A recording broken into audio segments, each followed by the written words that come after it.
Salute to the flag.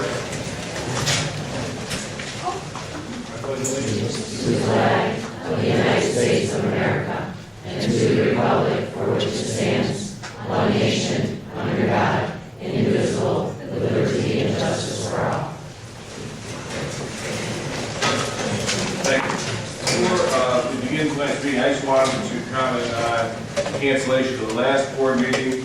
At the very last minute, we had 4 board members who could not attend for various reasons. And then we had a 5th member that was uncertain whether or not they would be able to be here at 6:30 for the meeting scheduled.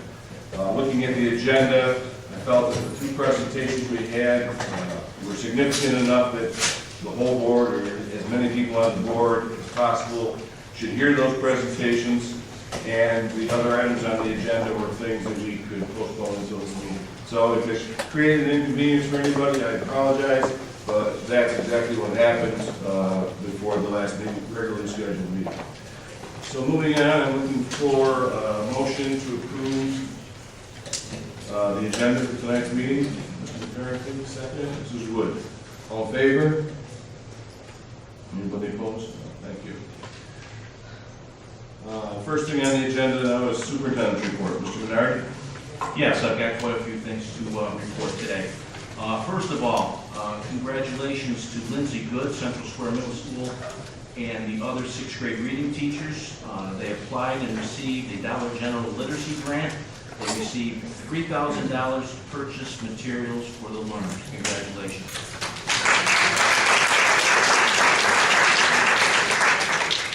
Central Square Middle School is beginning a backpack program that will serve as a means for struggling students to receive food on weekends and vacations. Congratulations and job well done. The Heart Association informs Cindy Cornish that Brewerton Elementary School raised the most money for the Heart Jump in Central New York. Congratulations. Also, we were notified by the State Education Department that we have been recognized as a strong exemplar in the New York State for our implementation of the Strengthening Teacher Leader Effectiveness Grant. We are particularly noted for our work, the district's work regarding our career ladder, instructional coaches, subject area specialists, mentoring, as well as work with our flipped classroom learning. In recognition of this outstanding effort, I've been asked to serve as a member of the New York State Education Department's Style Advisement Board in Albany this year. Congratulations to all of our staff for their hard work.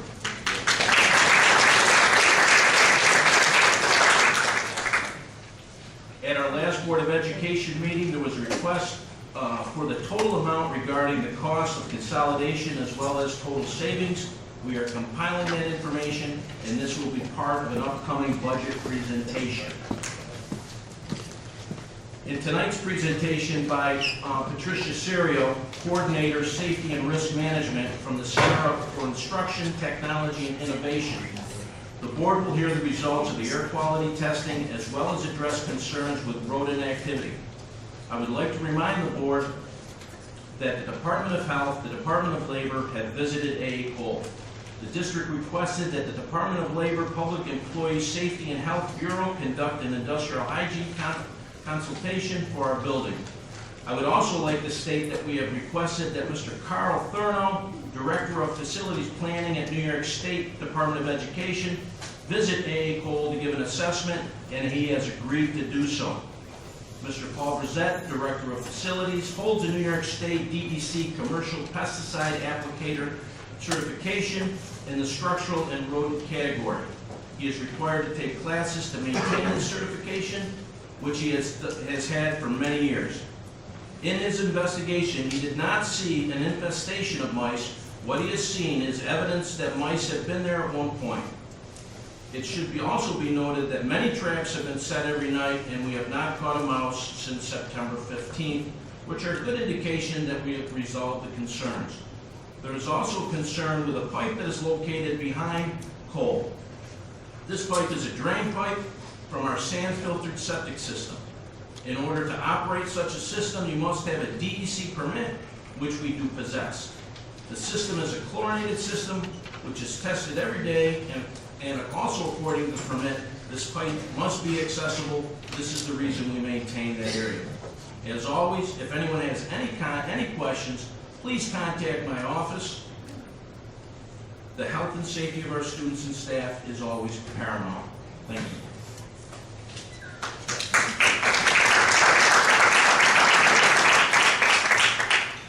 Thank you, Mr. Menard. Moving on to open forum.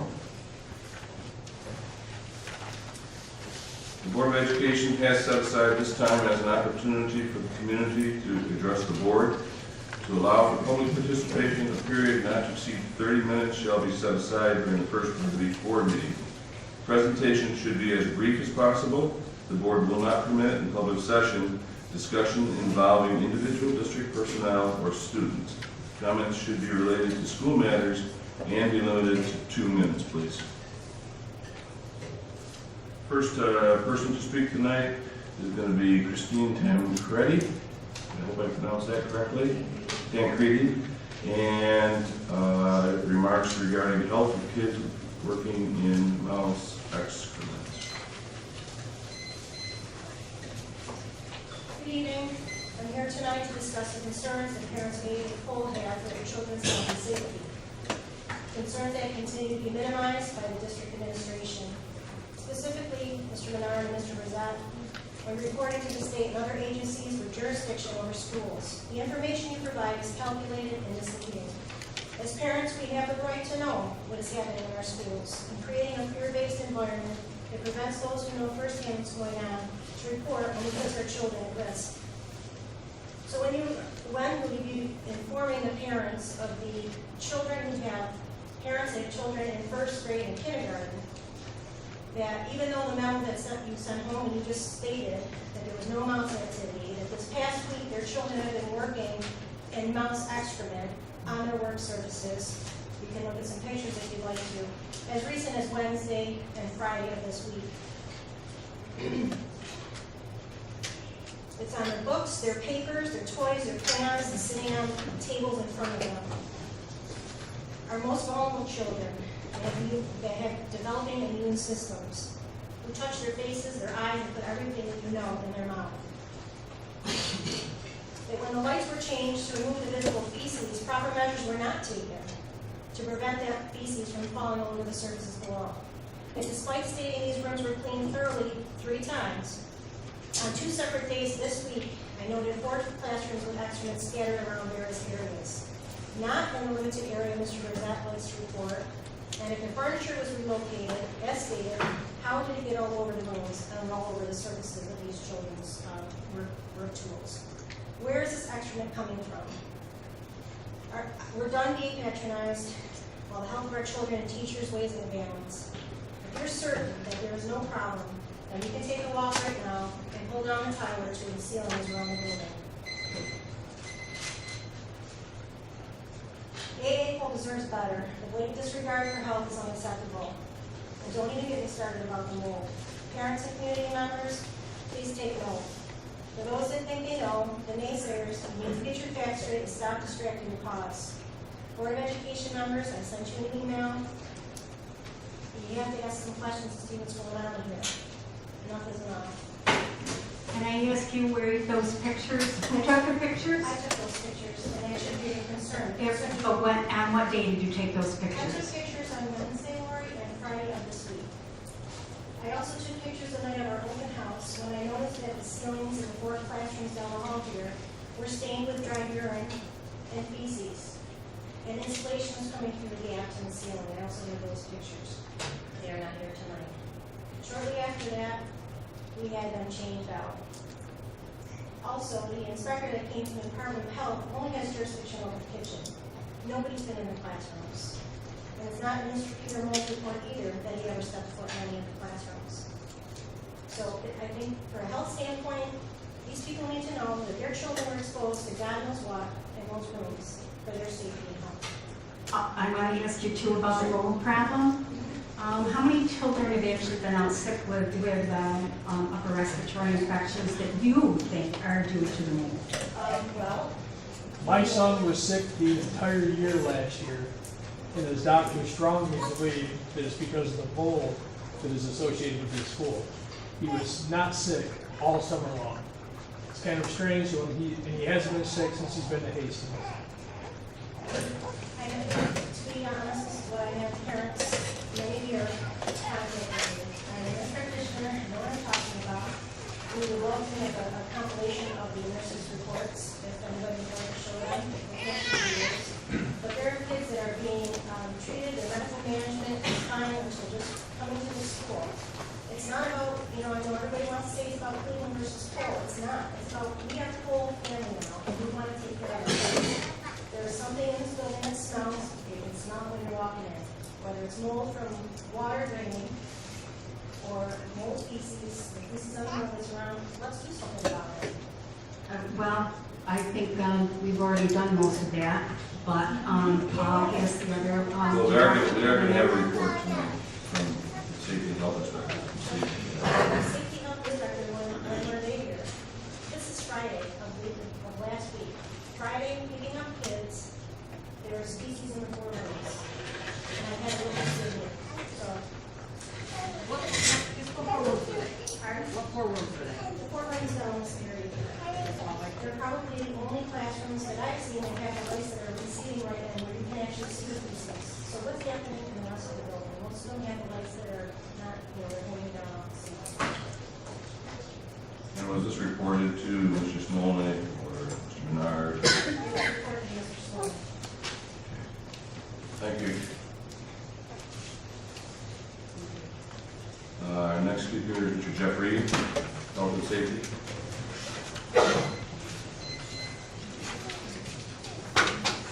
Members of the board, administration, parents, most of you know already, I'm an environmental engineer by profession.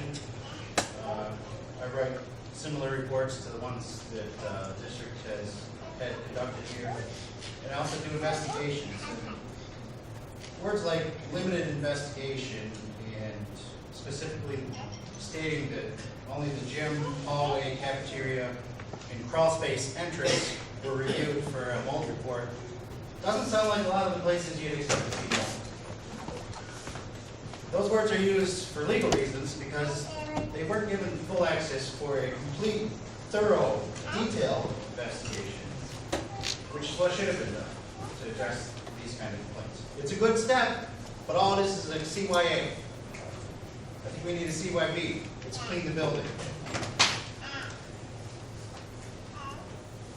Another question I had was that the report is so limited, it doesn't state what the condition of the rooms were when the inspections were done. Were the shades open? Were the shades drawn?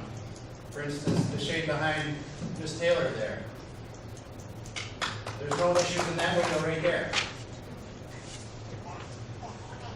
So, Mr. Menard, I've heard you say in letters home and even tonight that health and safety of your students is the main priority on September 12th. Number 1 priority on September 23rd. Always paramount tonight, which is good. We're going in the right direction. However, actions speak louder than words. If you say the mice, you're not catching any mice, that's fine. What's causing all the mice dropping? What's causing all the urine in the lights? If that's in the lights, what's in the rest of the ceiling around here? You say the proper measures have been taken for cleaning up the mouse droppings in the school. Parents, Google that. See what comes up. Number 1 hit, CDC document. Cleaning up after rodents. Mr. Brissett, did you consult that guidance document when you cleaned up the rooms in the school? I've seen the document. And were those measures taken to clean those rooms? There's no specific regulations for cleaning up. That's correct. Were those guidance documents from the CDC followed to clean up those rooms? There's no specific regulations. I didn't ask if there was No, regulations. they're I not. just asked if that's what you did. If that answers me. Okay.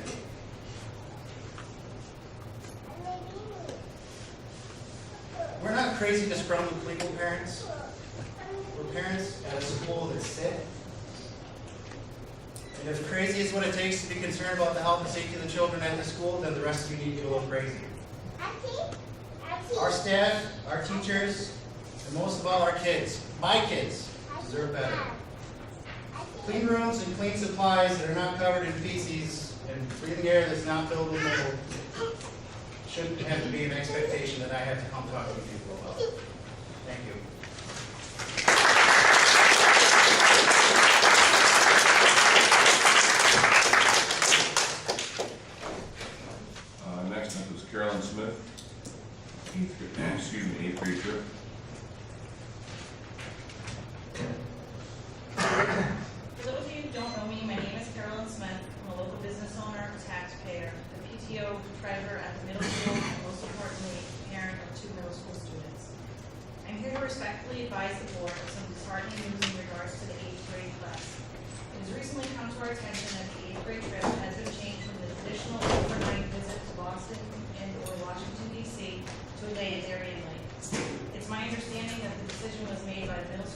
administration last year to end the trip as it has previously been run and turn it over to the 8th grade teachers.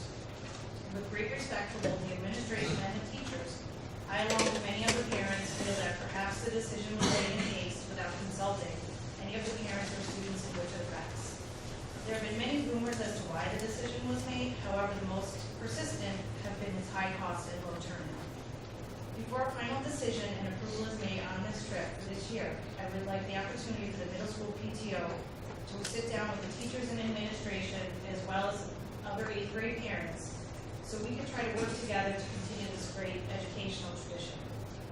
I realize the trip is an enormous undertaking in liability, time, as well as financials. I believe that we could do fundraisers to help reduce the costs, potentially have parent volunteers to assist in chaperoning if allowed by school guidelines, and make this trip appeal to more of our 8th grade students every year. We are taking away an educational trip in favor of an amusement park. It may be one of the few opportunities some of our kids in our district will have an opportunity to visit such historic places as Washington and Boston. We all know that change is necessary and never welcomed. However, I strongly feel the trip does not need to be so drastic, and if we together work as a community, we can continue this wonderful opportunity for our kids. Thank you.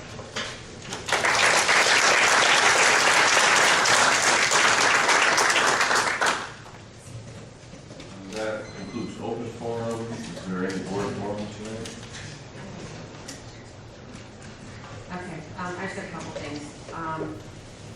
One is, I went and represented us at the Oswego County School Board Association last Monday night. The meeting was in Fulton, actually. It was decided amongst the 8 of 10 schools that represent the county that we would go forward with resurrecting the Oswego County Boards Association. We will meet 4 times a year. We're going to round robin it, so it's going to start alphabetically. The first meeting will be in November, and that's going to be at APW.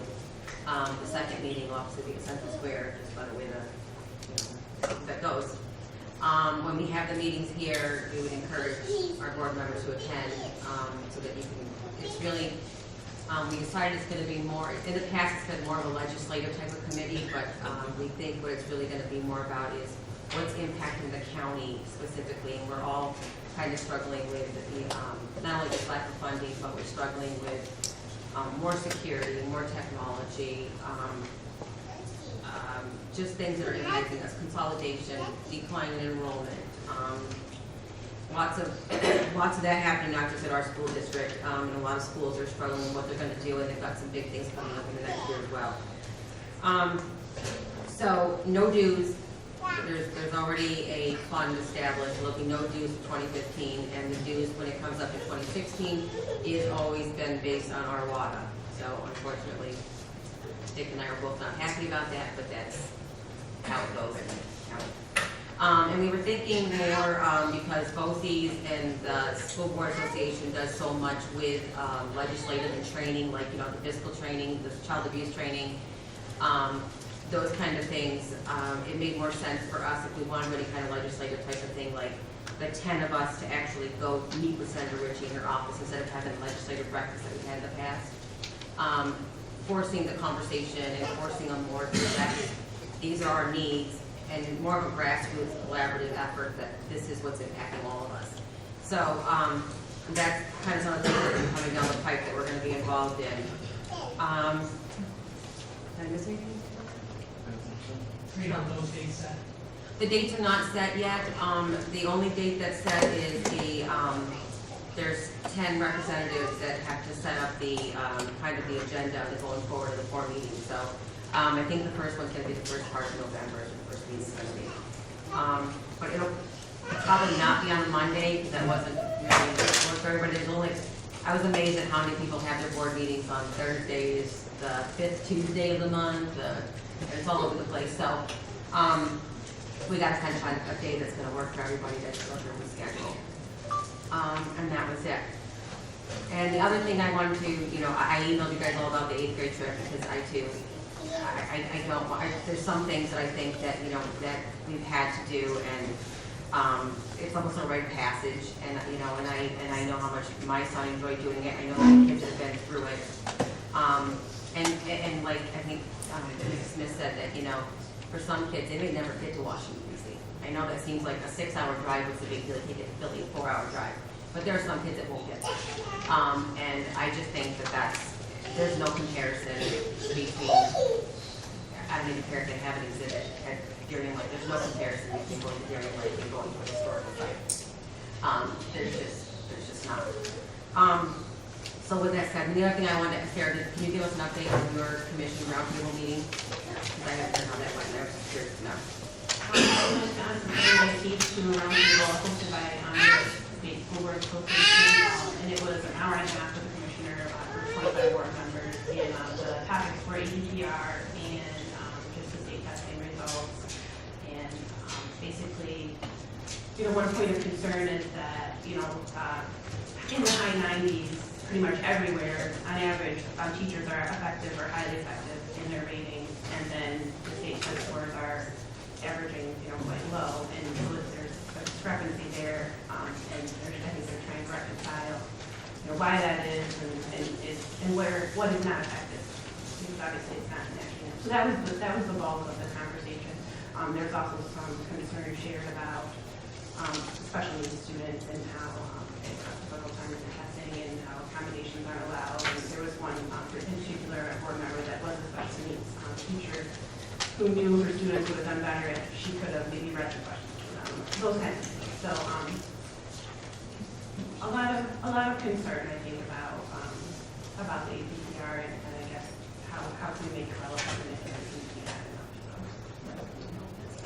Are they scheduled to keep going, or are you I got the impression there were going to be more, but I have a feeling it's probably, you know, it's not the same group necessarily, it's just whoever is available to go.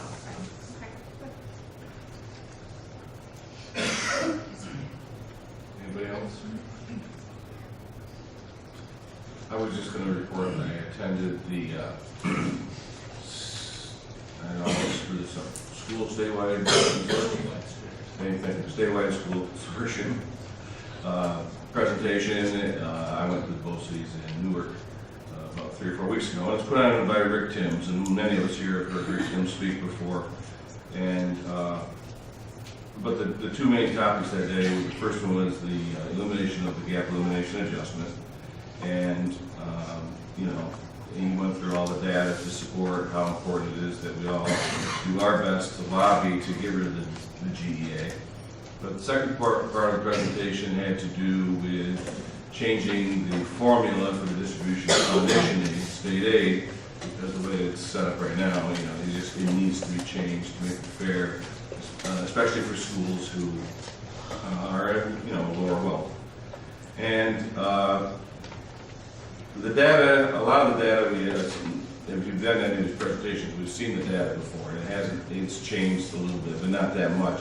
But what I really gathered, what my personal gathering was from it, is that he's asking us now to carry the word out beyond our level, but out to people like our PTOs, our school constituents, because I really felt he was telling us that the legislators are kind of tired of hearing from him and or his team, that they kind of are, they understand what they should be doing, but they just don't want to hear from him anymore. And he felt that, I think, the GEA went away to the degree it did last year because finally, you know, people in the general public were finally contacting the legislators and getting that done.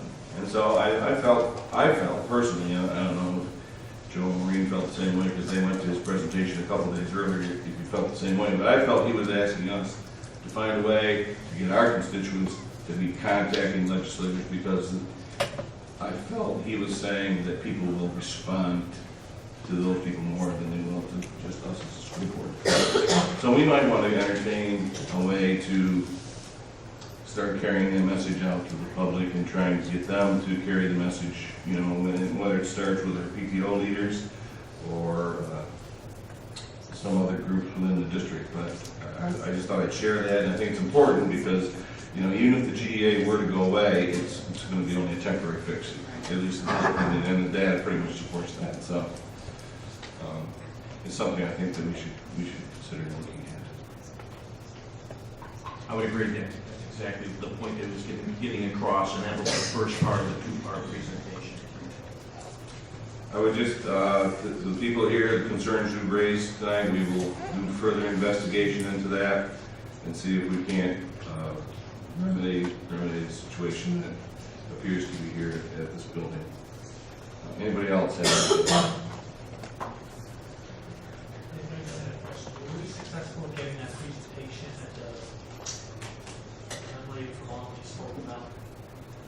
The gentleman spoke down in Binghamton. Oh, at a retreat where she even talked about the We were not, but there's another presentation coming up, and we'll have people there at that presentation.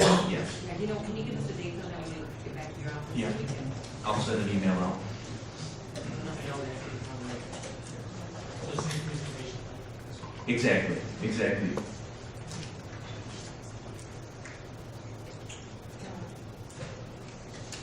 No other results. Everyone else? In Rochester, Edison, and Russian,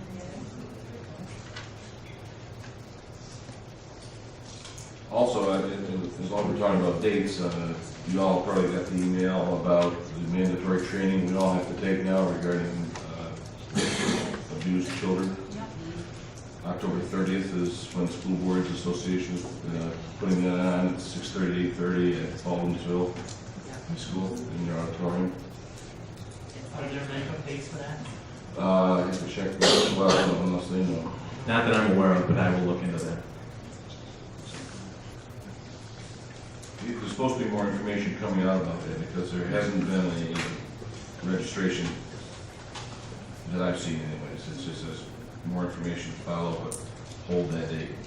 So I think they're going to be expecting a lot of people there.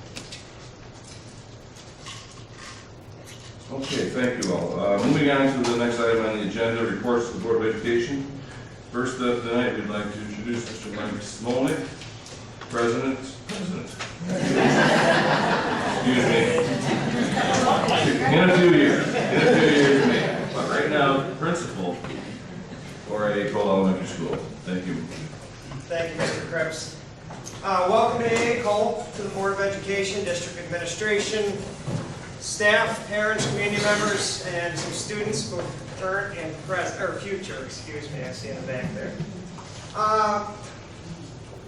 While I'm honored to have my name on the agenda, and before we even get into the school spotlight, I'm going to ask that all of the staff from AA Cole stand up, please.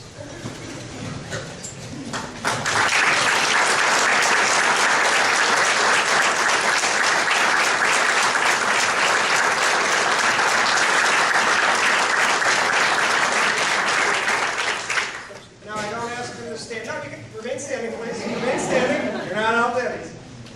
I don't ask that they stand to be recognized for the traditional round of applause, but this group of professionals that stands before you spent countless hours, hundreds of hours, and I know this was recognized by the board at some of the previous board meetings, but honestly, if you weren't in the trenches, it's very difficult to describe what has transpired over the last 6 months.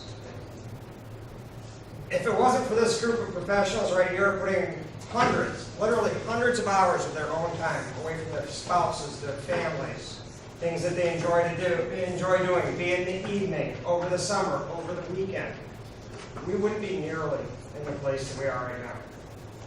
So I want to publicly thank each and every one of you. I know it hasn't been an easy journey. The journey is not over, okay? I know we still have plenty of work to do, but I sincerely thank each and every one of you. Thank you.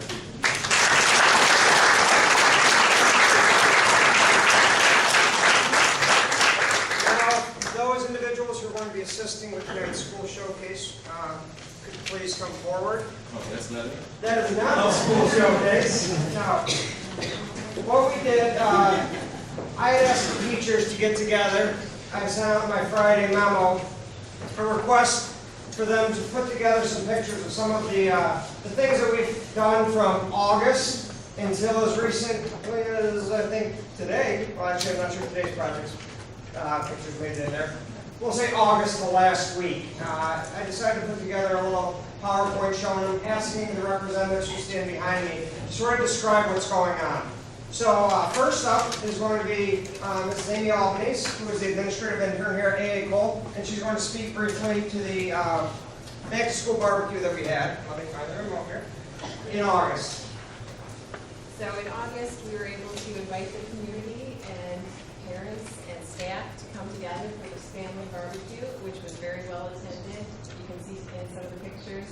We enjoyed some food outside the courtyard, and we also had members of the community come with Boy Scouts, Girl Scouts. We had Karate Johns, and a few other people too, who I've not remembered.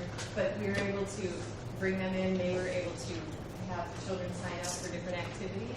We also were able to have the parents have a tour around the school during the barbecue time too. So it was time well spent and good time had by all.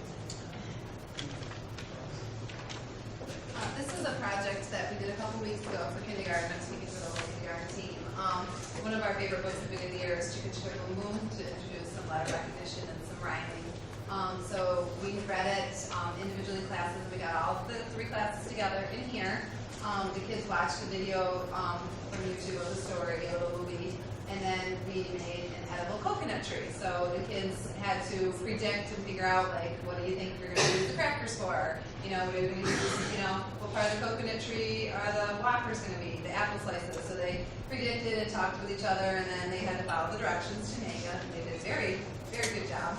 And then they talked together and tried to see if they recognized any of the letters that they got for their little cheeses, and then they ate it, and as you can see, they gave a big thumbs up. They enjoyed the little treat, so it was good to get them all together and get to know each other too from the 3 classes too. So, kindergarten, so first grade. Hi, I'm Tina Lewis, first grade. When Mike asked if we had anything to showcase, I had actually already taken these pictures. This was our first day of Read to Self during our cafe and Daily 5. And I was so impressed with my kids because usually it's quite the training to get them to be able to sit and actually know how to hold the book and take turns and talk about the book. And they blew me away this year because I actually have a graph, and we do like 2 minutes one day, then 3 minutes the next day, then 4 minutes the next day, just to build their stamina.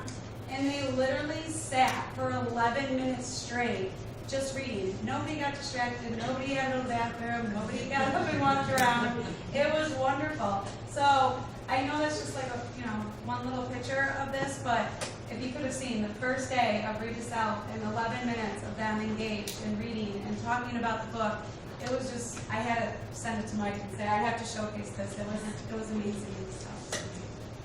Mr. Nichols couldn't be here tonight, so I told him I would present in second grade.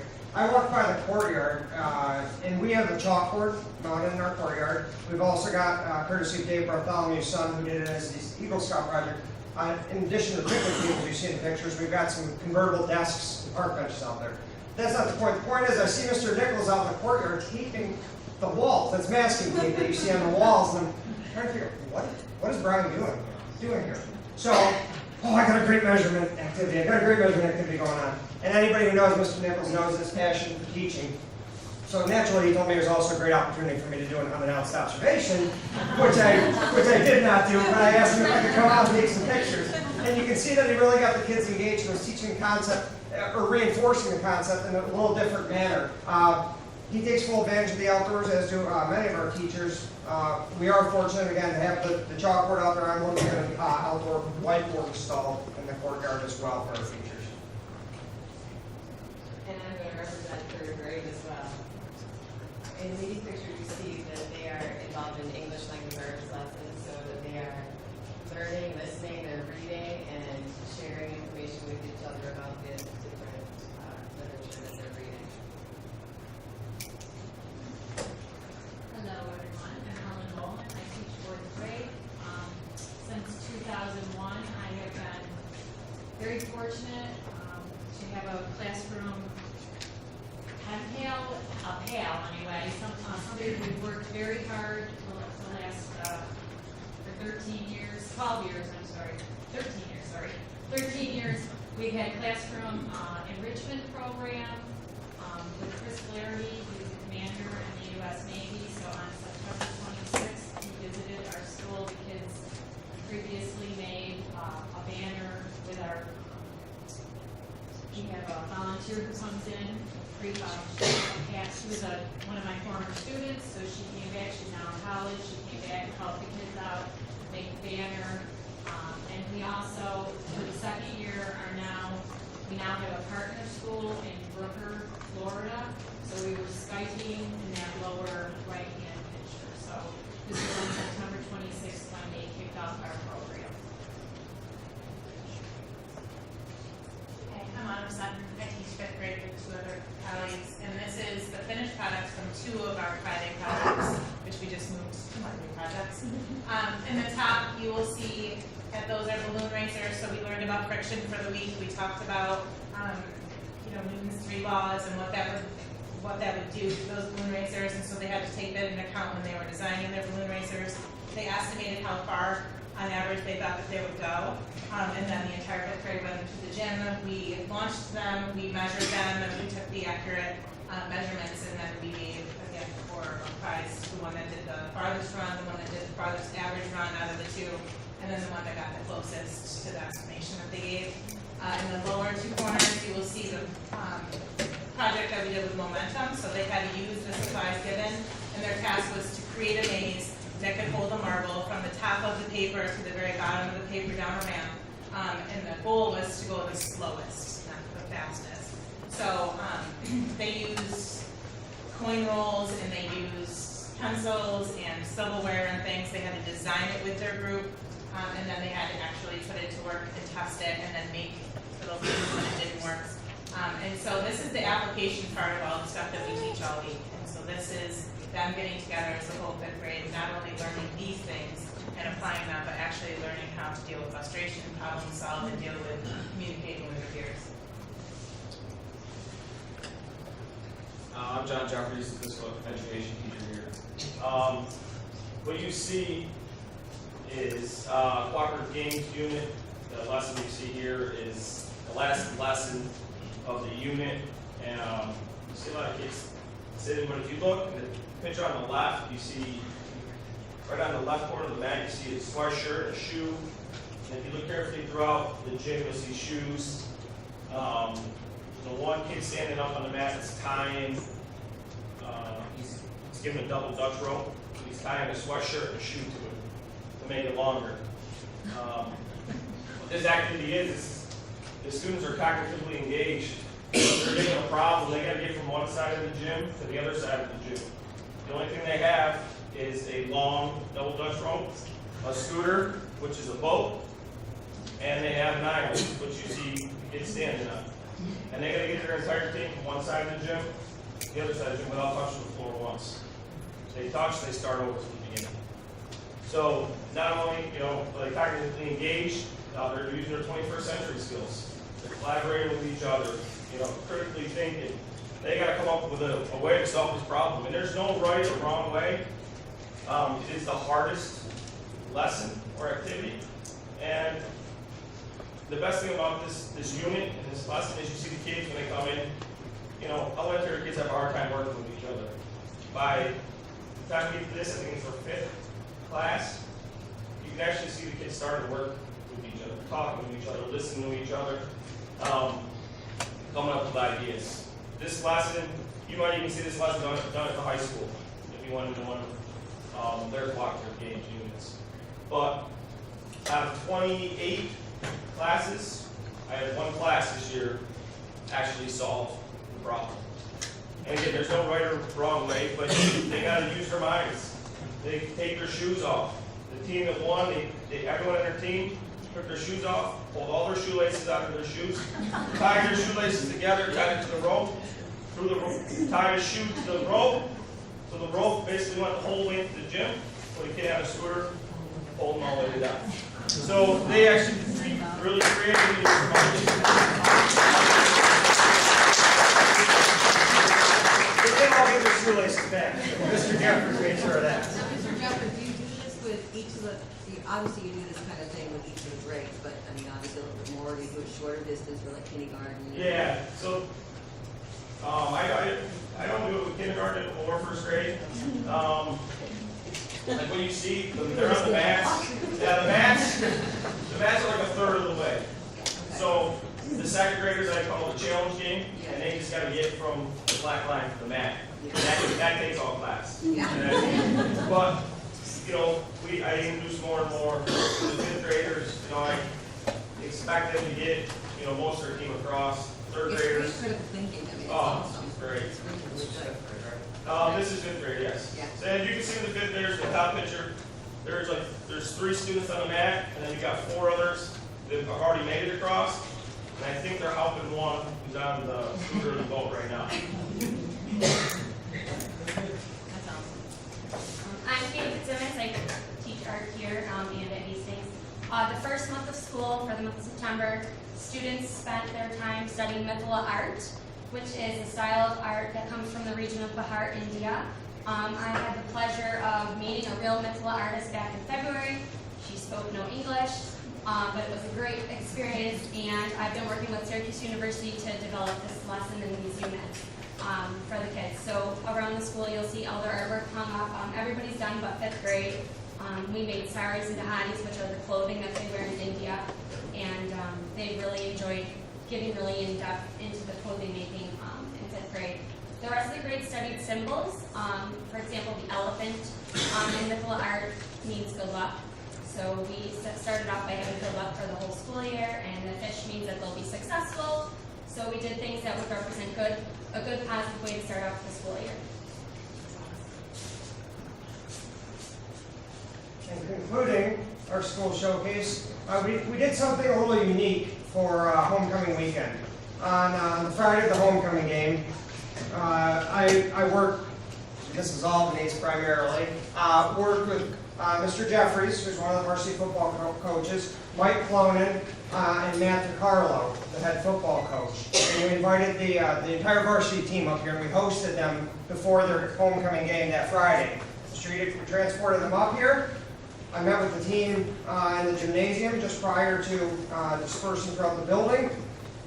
Players were assigned 1 or 2 to a classroom. They were given a grade level appropriate book to read to the kids. If time remained, and you can see they were in their jerseys, if time remained, I asked them to talk a little bit about being a good person, being a good citizen, not only in the school community, but out in the greater community. And then I'm linking several of my passions here: literacy, community, good character. I'm linking several of those things together. And then you'll see in the picture in the top right, the 2 Biella girls are featuring their vouchers. With the help of Mike Clonan, we were able to provide a voucher for every AA Cole student to attend the game that night with a parent free of charge.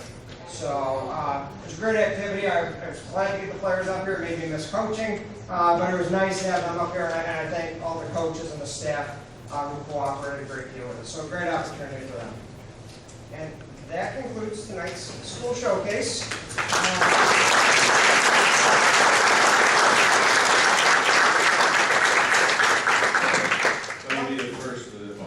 No, I was going to say once more, I just want to thank the staff, the parents. I mean, they've been tremendous. It hasn't been without bumps, you know. But the journey has just begun. It's far from over, and we're going to put it along home. Thank you very much. And again, let me just thank you for all of us, because we recognize the tremendous amount of hard work that went into getting this year off to the smooth start that it has gotten off to. I mean, we know, when I was out for the picnic, it was evident that staff members had already spent and dedicated many hours up at that point in time, which was a week before school had started. So we thank all of you, staff, the whole staff, even those that aren't here tonight, as well as you for everything you've done to get this rolling in the right direction.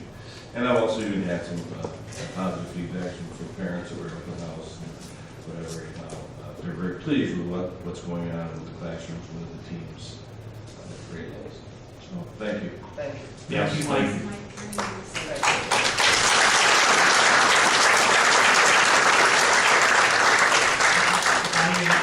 If I may have a comment. Paul, to you and your staff, when I was down here for open house, I started how many countless hours you put in to get this place ready, and all the buildings ready, frankly, so thank you.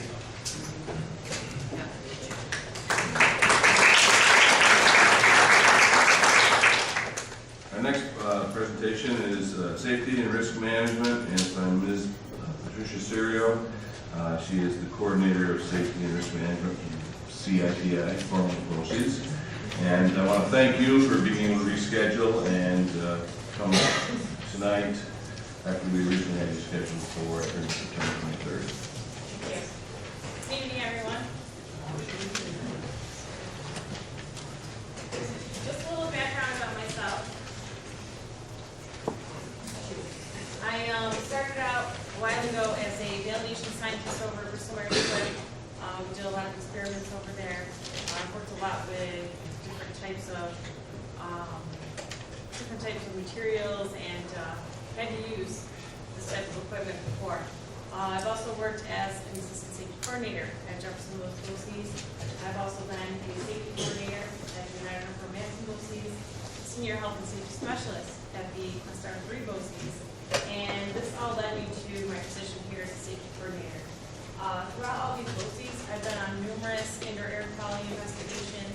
I've been on different inspections, on building inspections, and do offer a wide variety of expertise in each one of these categories that deals with health and safety in schools.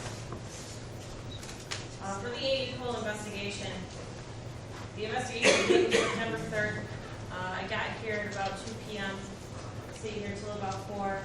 I was escorted around the building by Paul Persad. We had, during this entire investigation, these people were not present at the investigation on September 3rd, but we have had input with the New York State Department of Education and the Department of Labor Pest Bureau for Syracuse.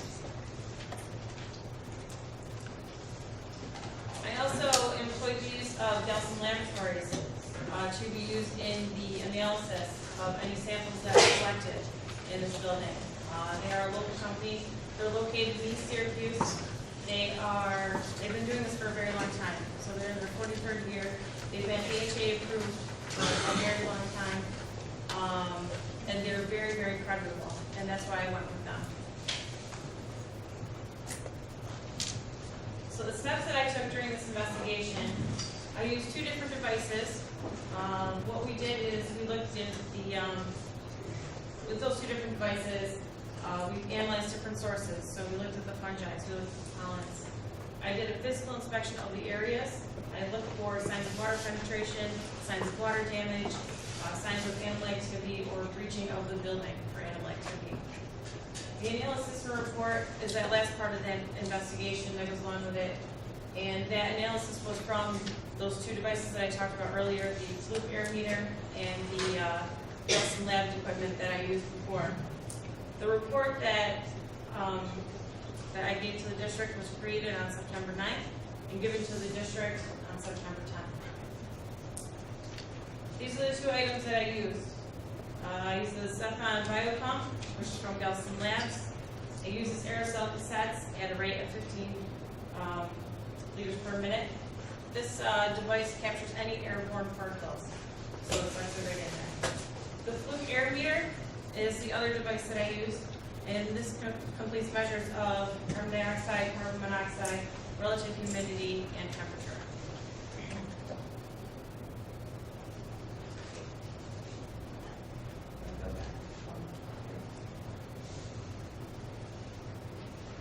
We talked about the physical inspection of the areas, and for me, when I go out to the district, I investigate the places that have been raised attention or has been a complaint.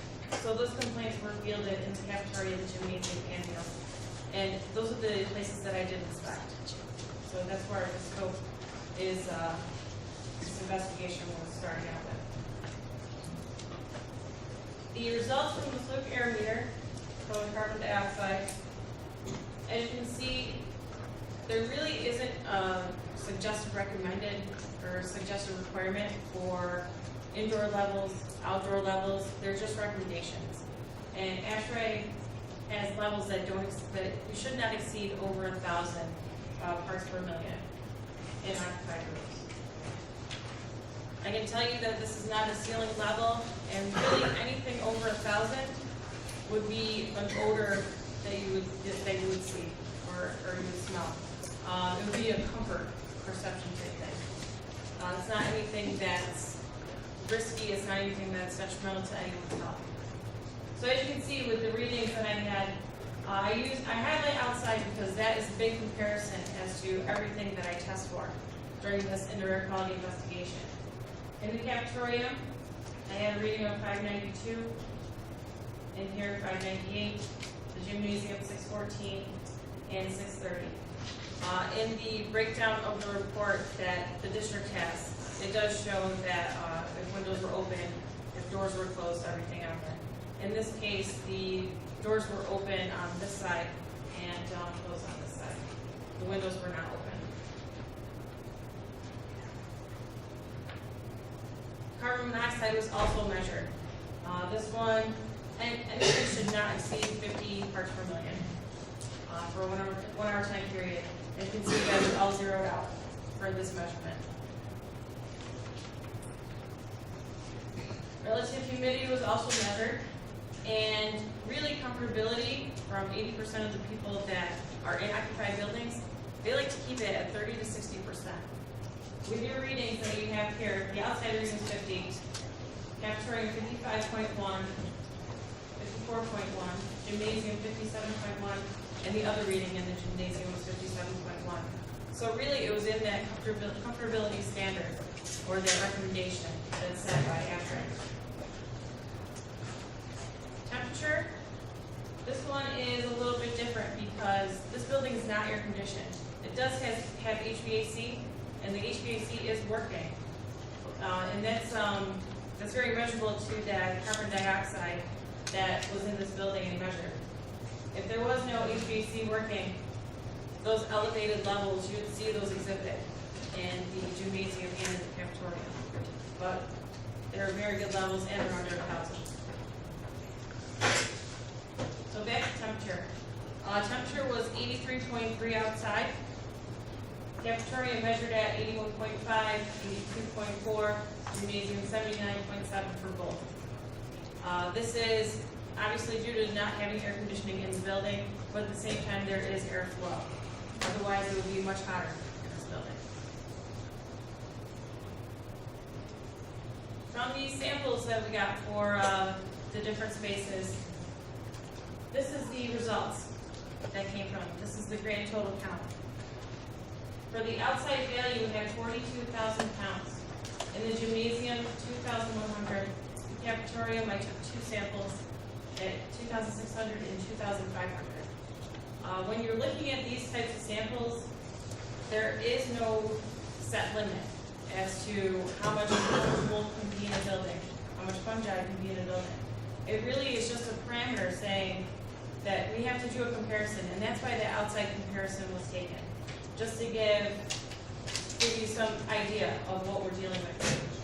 So with the outside value being at that 42,000, the value inside the building is considerably less than what the outside was, which therefore making it more at risk or unhealthy to be outside than inside of the building.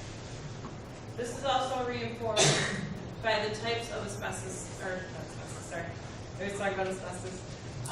These are the types of spores and fungi that were in the report. So these are the ones that had that elevated level, but not as elevated as the outdoors. All of them are very similar in the spaces that were found in. All of them are found outside, which leads me to believe that there are no other types of molds growing in this building because they would have shown up. And if it was something that's related to an issue inside of the building, that would have been exhibited on the inside of the building and not on the outside of the building. All these molds are really formed naturally in environments. It's from decaying plants, from water, from animal activity that is outside. So it's anything that's decaying, this is where this stuff is coming from. Other things that include the, or go along with the values of outdoor levels and indoor levels is that if your HVAC was not working and your filters were not doing their job, there would be a lot higher level in these buildings as of right now.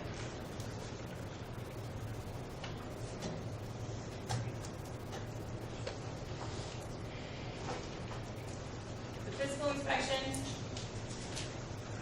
I did not see any evidence of active or visible mold growth on the wood floor. I know that that was a very big concern. The wood floor that we're talking about is over on this side, right here. I looked at it, it was not wet. Like I said before, I looked for that water. There has to be constant water for mold to be present in buildings. So that would be that food for that mold. Also, I did not see any rodent activity in the cafeteria. And yes, there is old water damage there, but it is sealed, and that shouldn't be an issue.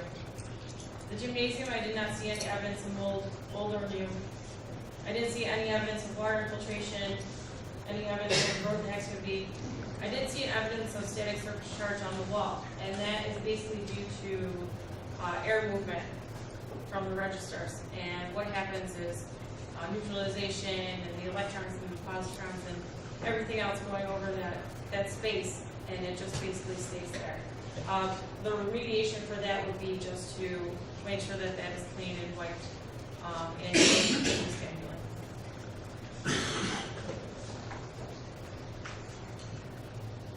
So the summary of this investigation, taking the analysis from both the Fluke and Galson lab supplied equipment, I did not see any evidence of an indirect mold issue with either of those. The physical inspection, I did not see any evidence of mold. I did not see any evidence of water or constant water being penetrated into the surface and around the building. I did not see any rodent activity.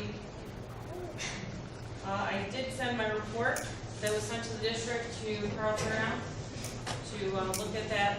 He concurs with the investigation. He concurs with the analysis that I did.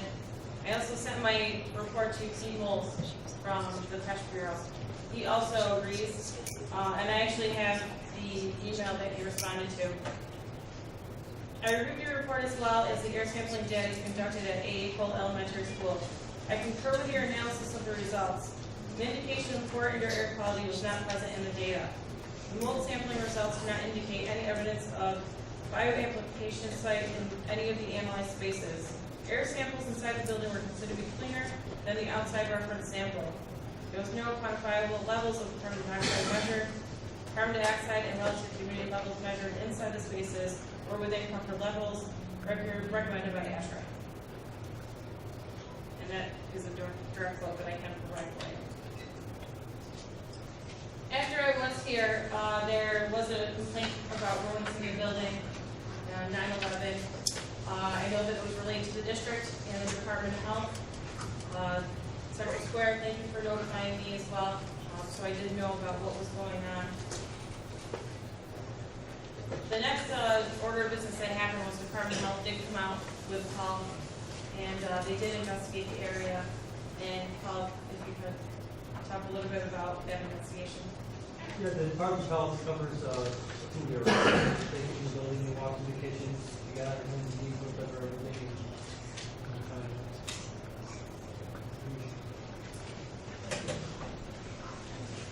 So they did that investigation. Can I just say something, please? If you go back, the complaint about the rodents in the building was in the kindergarten room, and while I was at the Department of Health came out and checked the kitchen and said there weren't mice there, I don't quite understand how that really answers the initial complaint. I do know that call went out before the Department of Health did come out and did the investigation, but I was not sure.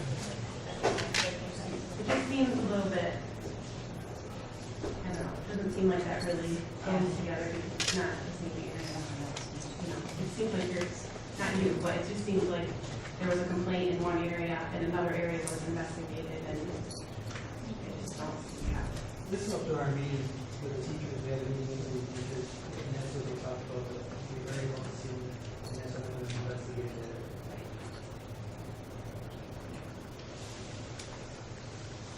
For me, what I try to do for your districts is I try to keep you all in compliance. We do a lot with training, we do a lot with safety, we do a lot with the investigations and inspections of buildings. So we're constantly having an eye on these buildings at all times. One of the things that are involved with health and safety would be the integrated pest management, or IPM. And these IPM strategies are statewide. What they do is they want you to maintain good pest management practices. And by maintaining those, it makes sure that people are checking the buildings. They're looking for things that the building envelope. They're looking at penetrations into the building where any type of rodents, any type of animals, whether they're ants, whether they're bees, making sure that those are addressed and fixed. That would be going along the lines with plugging holes, sealing up cracks, and monitoring of spaces that can't be sealed. With IPM, what they want you to do is use the least toxic approach so that you do not have to spray any pesticides. And that's what we try to do here. We really try and do that with monitoring. And just the monitoring of the building and making sure that the envelope is sealed really does make a difference. I did want to switch gears a little bit to talk about the communication protocols for about conditions in a building. There's districts that do things different ways. This district happens to have teachers, staff, and you would notify a building custodian as to something that's going on in the building, any type of alert, any type of concern. This custodian will then notify the building principal. The building principal will then notify the director of facilities, and the director of facilities will supply, and more specifically, inter-area log sheets. So those log sheets can be used to document it. And I can't stress that enough, is the documentation. If you see something out there, you have to document what you see, what time you see it, the day that it's exhibited. Make sure you have that in place so that we can have that tracking. Without that tracking, inter-air quality investigations and any other investigation that you go on is a lot more difficult. So having that tracking in place is very important. And if that condition, if things warrant consultation, the district does bring that in. I would be one person, it would be a consultation. Pete Wolfenhart would be another consultation. Carl Furnow will be another person that's going to be consultant in here. So having those things in place and making sure that communication protocol is done properly will definitely help out.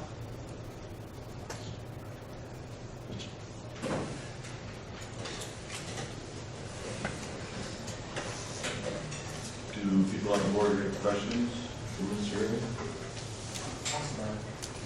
Ms. Carroll, you said you came out and you investigated the two areas that you had received indication of concern. Is that right?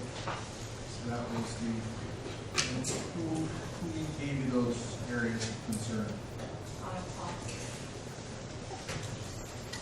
When you go out in the other facilities, do you just go to those spots? Is that the normal procedure or policy? I mean, if you're already made the travel out to the school, you wouldn't go to an adjacent hall or down the hall? What I do is the scope that's identified, so that complaint that would be in the name of the factory. I would specifically go to those spots to make sure that I'm doing my job there. But as I'm walking through the building, I do my job. How long is taking that? I'm not familiar with using the tools that you show a picture of, although I'm visual. How long does it take to conduct, to make that apparatus take the air sample? It's 5 minutes per sample. Each one of those tools is about 5 minutes? For the one that is the yellow one, it's 5 minutes per aerosol set. There's a range of times that you can use. If you use 2 minutes, you use 5 minutes, you use 10 minutes. For the inside, I use 5 minutes because it is a clean environment. For the outside, you can use 10 minutes, but I knew due to the fact that there would be a high count, considering the humidity and it's the end of summer, that I would go to that. So the marks are going from 5 to 10, it's not a double factor that you're extrapolating out, but it's not as significant to go that extra time. Yeah, the extra time actually we probably would have too many to count. Is there, I mean, it sounds like for another 10, 20, half hour more, you could have also kind of taken some samples hallways or at the far end of the school while you're out there? Is that, when you normally go to schools to kind of, to check on an allegation of mold or mice or whatever, air quality? I'm trying to understand, if you made that trip, you're coming out of BOCES? Yes. So I'm just trying to understand, if you made that trip all the way down, why it wouldn't have been a more, I don't want to use the word thorough, because of where you tested it, and the apparatus, I'm sure, is, you know, as a master's of health and chemical environment, I understand how accurate the testing can be in the places in which the testing methodology is used. But in the rest of it, again, I'm having a hard time understanding why, while you're out here, you didn't hit the rest of the building. Once again, it wasn't defined by that complaint scope right there. The other thing is that during that physical inspection, when the sampling is being taken, Right. the evidence of, or the lack of evidence of water, the penetrating of water, Right. led me to believe that we shouldn't have to go above and beyond the test requirements. The samples that we took here are adequate. I didn't see any kind of infiltration in the hallways on the way to the gymnasiums. Looking into the classrooms as I'm walking, I didn't see that infiltration coming in my wall. I didn't see that. So I did have extra samples on hand Sure. to be able to do those, but I did not see any reason to. What about, were you able to, and just had our home inspected, were you able to, you know, remove the ceiling tile and go above where the air handling units and such are? In these areas, Not here, but in the hall, where there's a lower ceiling height, in the hallways? no, we did not. All right. Thank you. Anybody else have any other questions? Can we get a copy of that report? Absolutely. I have a question. I think it just kind of goes to what you showed up here too. So having a couple of kids with asthma and having to keep the house closed up because the outside is worse for them than the inside. That's kind of relevant to what you saw here, that actually, I mean, the parts per million are worse outside, so having the windows open and air coming in, even with the HVAC that we have, is really just probably sucking all that in as well. But it looked like our filtration system was working. I mean, it's like in our home, we have air conditioning, but we also have filtration systems that we can suck in like all the dust and stuff that's in the house, just in general things. So, and that's the rule that our respiratory therapist always tells us and our kids. Their rooms stay closed, like the house stays closed up. The worst thing you can do, I mean, everybody loves to have windows open. The worst thing you can do is open the windows. Was that reflective on as well? So, is that something, and again, I mean, we're in a building with no air conditioning. I think it's kind of ridiculously hot here in some months. What do you recommend that they do for these kids? Because these kids in respiratory conditions really should not be in a room that has windows open. They really shouldn't be. I mean, that's just straight across the protocol. That's correct. And the HVAC system is designed to be working with windows closed and doors closed. So anyone who's cracking their door, that's allowing that hallway air coming in. Anyone who comes in from the hallway and the vestibule, that air is coming in there too. So really, those HVAC units are designed for that space and that space only. Do you think the sampling would have been different based on different time of day? I mean, you did it between 2 and 4, which obviously the rooms are a little bit warmer as well because the heat of the sun, and it was a warm day that by the temperature that you took it. What is your opinion as far as what was done in the morning? I think that they would have been pretty represented about the same. I really like testing in the afternoon because that carbon dioxide level is usually higher in the afternoon. Or minimal? But it just so happened that I got the equipment and headed over, so. Right. Okay. Yeah, I really don't see any difference. That makes sense. Okay, thank you. Ms. Cyril, do you know the recycling time for this building? How long it takes from when, I appreciate the carbon dioxide would be higher in the afternoon, but if the air handling unit weren't on, let's say in the spring or in the fall, when it's warmer, until later, it's not running consistently. Do you know what the cycling time would be, the time that we have to change all the air out of the building? The district's required to have those air changes, so that's a SED requirement. I know that in the fall and in the springtime, they have to have those units on for athletics. Not, so non-stop, even at nighttime. So this is running nonstop, is what you're saying? That's not true. It's not what we, we have a team system, we moved together for the phone contract, and these are all schedules, they go, their handle will go down, at the end of the day, the teachers meet, and they come out early, the teachers arrive. In the morning. So that from the afternoon, Paul, through morning, it is what it is. It's Unless not it's a call for heat, the winter time, it's a call for heat. Unless it calls for heat. Thank you for that clarification. Do you know how many, do you know how many air handling units that we have for this building, and are they separate? Is there a separate air handling unit for the gymnasium, a separate air handling unit for the CAF, for each one of the wings and such? There is, I'm not exactly sure, they're all downstairs in the crawl space, and they were all in the last. And that was, when we did that crawl space piece, if I remember right, we had water, we had to put a water remediation plan in place. And we tried that a couple of times without success, and this last time we spent good money on it. So are you telling me that it's successful? Yep, very dry down there, they dug trenches, put drainage in, paper, they covered the whole thing with stone. Right, a local contractor did that work right across the street. But with regards to the number of handling units that we are, and what part of the buildings do each serve, is that something that, is that right at your fingertips, you would be able to provide us? Just not tonight. Just kind of wondering. They are separate.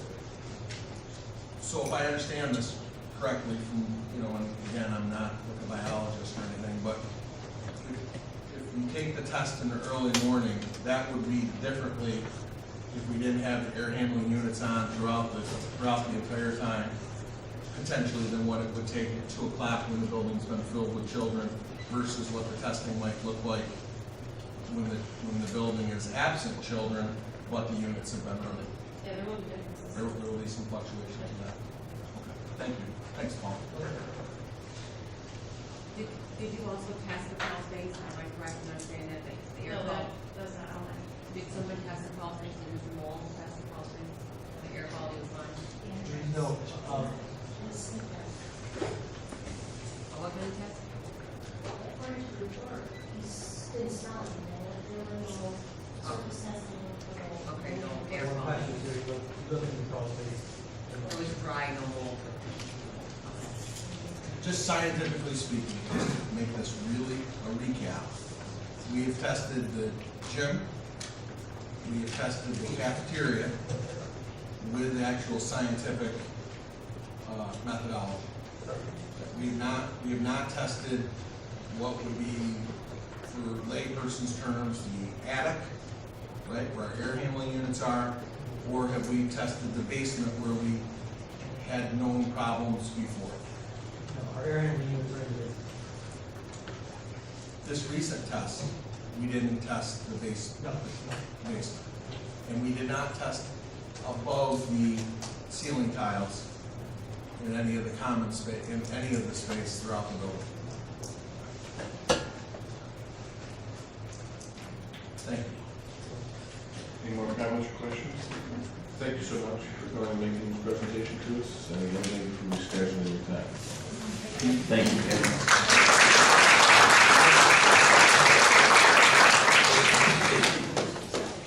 I'd like to introduce Mr. Christopher Todd, who is our CITI superintendent. For the rest of us, we don't oppose. No grandiose presentations, really, it's not really courtesy call. It's like take the opportunity to come in. I've met some of you I haven't met. This isn't about the city or the Center for Instruction Technology and Innovation. It's really about Chris Todd. Because a lot of people don't understand what my role is. They, it's some guy over at BOCES. They know there's something to do with state ed. But I'd like to take the opportunity to explain who I am and what my job is. Chris Todd, 50 Adrian Circle. So I was really appreciative of the fact the meeting was here tonight because I'll be home time to watch the game hopefully. As my job as a district superintendent, I try to break it down in layman's terms. I don't mean to talk down to anybody, but it's easy as I say. My job is a two-part. I'm the CEO of the BOCES, which now is referred to as the Center for Instruction, Technology, and Innovation. And under that, I deal with exceptional education, exceptional ed, which is special ed, CTE, career tech education, adult education, instructional support services, and management support services. So that's sort of the BOCES hat. The middle third is that I act as a liaison for clarification with things that might be happening statewide. So I work with the superintendents, and I work with my assistant superintendents. They work directly under my direction to give guidance to the very unclear times and issues that we experience daily when dealing with issues at the state. Good example is, we deal with Common Core and APPR and all of the things that are involved in that. And whether you like Common Core or you don't like Common Core, whether you think APPR is a disaster or not, there are just hundreds of questions that come up daily on APPR, Common Core, the interlink, and what that. It's my job to come back to the district and say, this is what this means. And the other third of my job, which has been pretty unpopular in the last 2 years, is I work directly for the Commissioner of Education. So my boss is my 9 component board members, of which each district has a representative. And that's my immediate boss to this area. That's the group that I work with, that link our 22,000 students in the county. There's 22,000 students that we educate in Oswego County. And as many of you know, that seems to be a shrinking number. So as we talk about Oswego County School Boards getting together and talking about some of our issues, brain drain is one of our issues, and not having enough of our kids returning. My goal regionally and at the state level is that if Savannah graduates from here, it would be great if she could live down the road from her mom. And I say that it would be good for her mom, because I'll just have to go and mow the lawn. But for regional issues and state issues, those are significant. So I work directly for the commissioner. Mostly my job has been working for the commissioner over the last probably 15 years. Boundary determination between school districts is in my basket of what I'm responsible for. Making other determinations when if there's issues with testing. If anybody, and goodness forbid that you have an issue, if there's an issue with testing and someone from the state comes in, it's me. That's sort of my oversight of the state. But if you break it down, really, I would like not only this board but everybody to understand it's mostly problem solving and giving interpretations of these very, very tumultuous times and looking at the myriad of regulations that seem to be changing or we're supposed to be changing on a daily basis, and giving feedback to the superintendents and the districts on my interpretation. And I would welcome any questions anyone may have about rebranding if they had any, or any part of my job you might be curious about. I'll start with that. As a father of a child who, I have 3 children, Chris, they're all different as you can imagine. As a father of a child who I think is going to be much more hands-on than skilled in what I would call classic classroom instruction. I don't even know what that is anymore. It seems to be changing.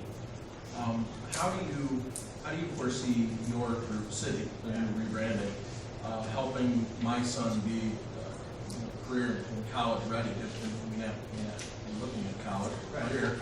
How do you see assisting in his development? First of all, we've been trying to go through more than just a name change. We've been trying to go through really a rebirth, and we're trying to reframe, what we're here for. And we are a co-op.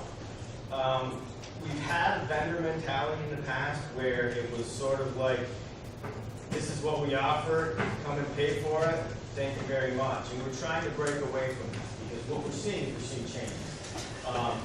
The biggest and the most significant change that we're all going to see in the next month, and I believe it will be an action item from the Board of Regents at the October meeting, is 4+1. And when I say 4+1, I'm talking about Regents examinations. In the past, it was always 5 Regents examinations. You get to walk across the stage. We deem you ready for life.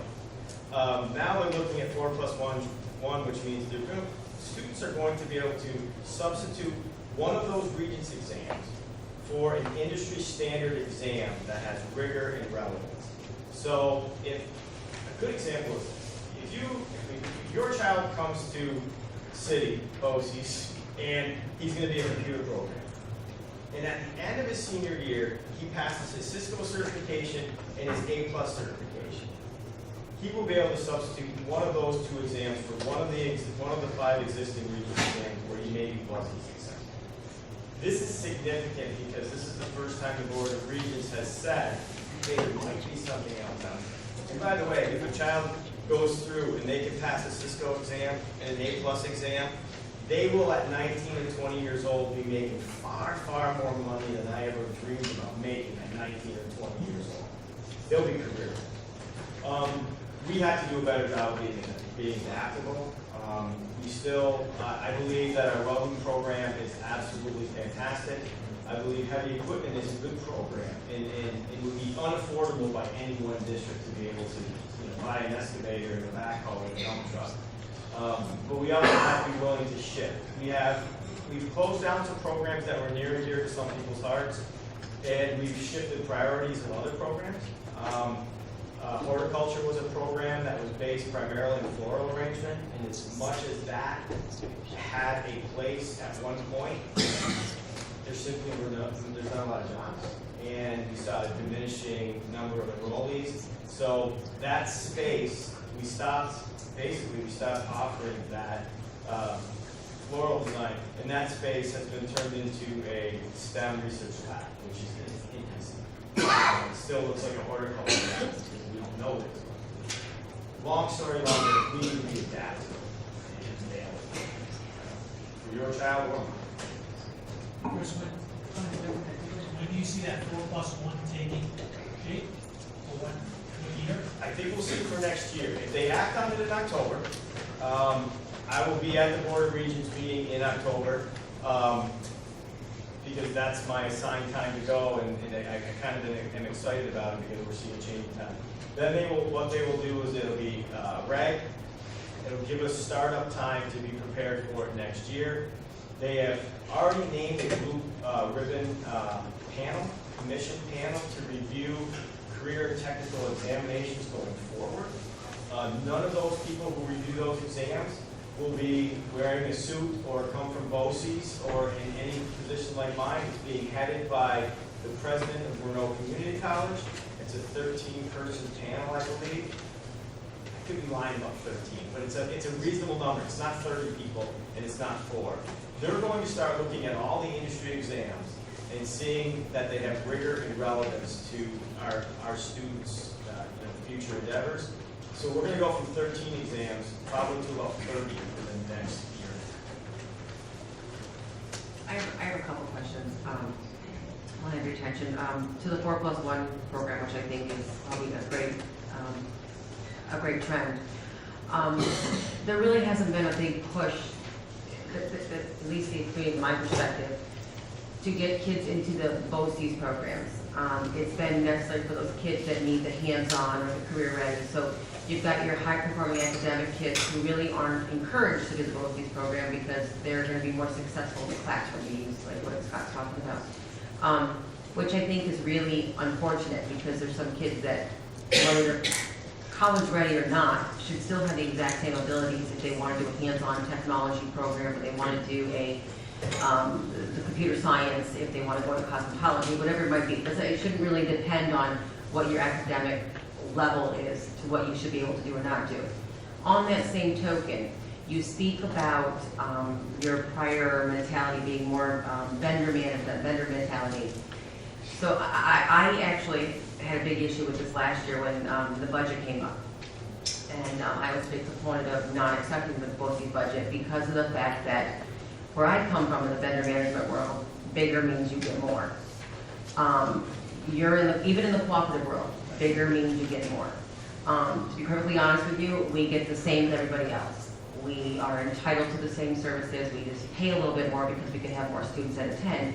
But the reality is our student attendance is dropping that are actually taking on the BOCES program. And I really think some of that has to do with the fact that there's not a big encouragement from our guidance department or from even parents or our administration to say, hey, I know you can take 5 Regents and all the AP classes in the world and pass them all. But you know what? Why can't you be a cosmetologist if you want to be? Why can't you go to the vet tech program if you want to be? But there's no encouragement to do that. And so I guess I have twofold questions to you. What are you doing to make that more profitable? Because you've got a big center over there we're paying a lot of money for.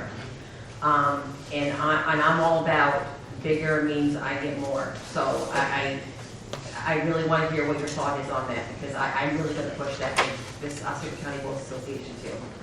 On the bigger you get more, you actually do use more of instructional support than the other. If I break it down into the different portions, silos of BOCES, you probably receive more. In fact, I think last year they did break it down for me. Instructional support services, you get a significant amount. CTE is basically, you can send as many as you're willing to pay for because CTE is based on tuition. Those are the two main entities. On the exceptional ed side, that's the same way. It's sort of a service. If you have children that have those needs, then you definitely go there. Alternative ed, you are by far my largest client in alternative ed for career exploration, which is usually 9th and 10th graders, sometimes it creeps to 11th grade. So bigger, more, you actually probably do get more and are probably a bigger client than you know. The bad news is that on the Arvada side, you also get to pay, because you have the most kids, you get to pay the most when it's an Arvada issue. Correct, which seems to be the case in a lot of it. So now you say that, and so I'm very interested in those numbers because if we're sending a large portion of 9th and 10th graders to that program, I want to know what that cost is to that in-house. Because again, I'm all about, we are on a really fine budget here, and we have to cut programs, or we're having to talk about not doing an 8th grade trip. I'm all about, you know what, where else can we cut? Because I'm not about cutting any more programs. I'm just not about doing it. Right, and I was a superintendent in a small district prior to becoming the district superintendent. You pay more, you get more if you choose to, and quite honestly, you also get the biggest refund at the end of the year, because we're a break-even proposition. One thing that everyone needs to know about BOCES is that at the end of the year, we balance our books. And we balance our books because we're not a taxing entity. We charge you for the admin fees, we charge you for program. At the end of the year, we balance our books. We're also self-insured, which means we don't go to Blue Cross Blue Shield. We take the money in, we set it aside, we pay all of our bills, and at the end, we have a large pot of money left. Usually it's between $3.5 and $4 million. That is broken out both by Arvada and by subscription. So if you were a heavy subscriber in CTE programs, more so than the other districts, you would see a larger portion of that refund come back. So with having to pay more, which is fronting the money, which I hated doing, I also knew that in the fall when we balanced the books, that depending on your size and usage, and our books are open, we'll show them to you, but you get the big three. Right. And I think I understand where my colleague is coming from in this. From a corporate philosophy, you look at it and you say, hey, it's about client segmentation. And the largest client gets either the best service or the best pricing. Fair enough, that's your corporate mentality. Right. So in this particular case, what we're wondering is, we know that the pricing ends up being, we can work it 6 different ways, and we know the books are open, but in the end, it's probably kind of a push, right? You look at it and say, well, on some of the fixed costs of administration, we've been through this years and years and years, that we pay a different percentage of it than others, and I get it, and so I don't think that's a debatable issue. But in terms of mapping out where city is going to create this new opportunity, because the public's on to this college is a big money-making proposition, and the days of going to college for the sake of going to college will be under real scrutiny right now, especially bricks and mortar. I mean, you can look it up, any financial planner, they're all, it's the buzz out there. So what you're overseeing is this huge, probably you'll be able to be the quickest to move because you'll have more say over what's offering the programming than we do. We don't have much say in offering the programming, we really don't. It's dictated to us, it's mandated, we gotta take it with a spoonful of sugar and that's the way it is. However, you, in your group, are going to be able to be much more flexible and much more nimble. Is there a seat at the table for us to kind of guide where BOCES is going, other than through Greg, so that we feel like we're getting something? I mean, I know we can't get special prices. No, I know, right, we're all in this together, But at least we could collaborate with you on offers. And I think another question that is a lot of it is people think Kevin Stein said of CTE is just being, heroes, have the equipment, they forget, and I have a little bit different view because my wife works there, so I know what she does. They forget that academics is integrated too, and credit. They don't understand, I don't think everybody understands credit that they receive from BOCES. Can you explain that a little bit? Like the credit hours, science being integrated, math being integrated into these classes. I'll give a brief overview. I know it's complex. I know, but it also comes down to money and are we getting what we pay for it? And when it comes to credit, everybody focuses on CTE because it's the easiest for us to get our hands on. Because if I start giving you price points on exceptional ed or alt ed, everybody in this room will go, wow. And just because it's just that crazy because not everybody buys into it. CTE, you're able to garner 8 credits over a 2-year period. So if now I'm putting a sales pitch hat on, which is going to sound pitchy, I can't help myself now.